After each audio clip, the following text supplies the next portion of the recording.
Un voyage mouvementé.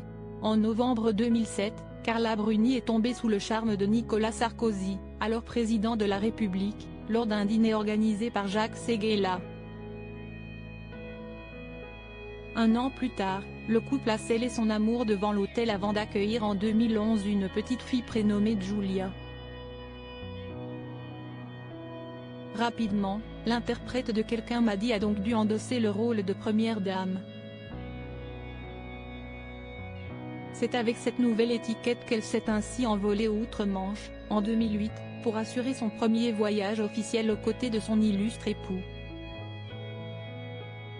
C'est toute une histoire cette visite d'État en Angleterre, s'est-elle ainsi souvenue dans un entretien accordé à Vanity Fair en ce mois de juin.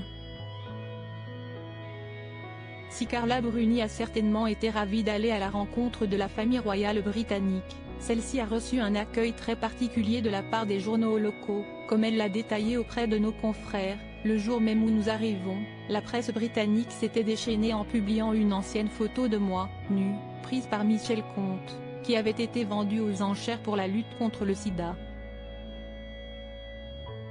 Mis au parfum, le fils de la regrettée Elisabeth II et son épouse se sont alors empressés de présenter leurs excuses au couple présidentiel français. Quand je suis descendu avec mon mari de l'avion présidentiel, le prince Charles et son épouse Camilla nous attendaient au bas des marches de la passerelle et nous ont dit « Nous sommes vraiment désolés pour les journaux ».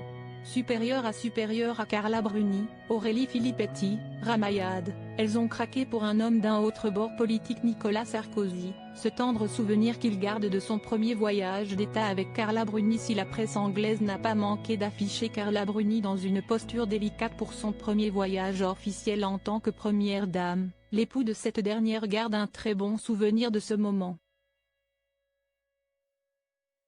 J'ai le souvenir du premier voyage officiel de Carla, nous avions dormi à Windsor.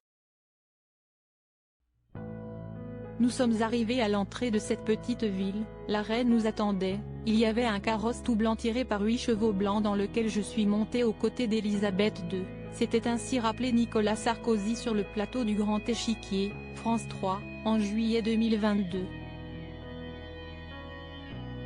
Et de poursuivre en évoquant avec émotion sa moitié, Carla était dans un carrosse tout noir tiré par 8 chevaux noirs, avec le duc d'Édimbourg. Quand elle est descendue, j'avais mon cœur qui battait, d'abord de sentiment et ensuite de fierté.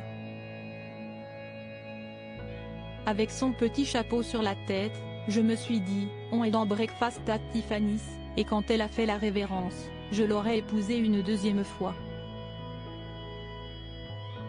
Article écrit en collaboration avec 6 médias Crédit Photo, Dominique Jacovide.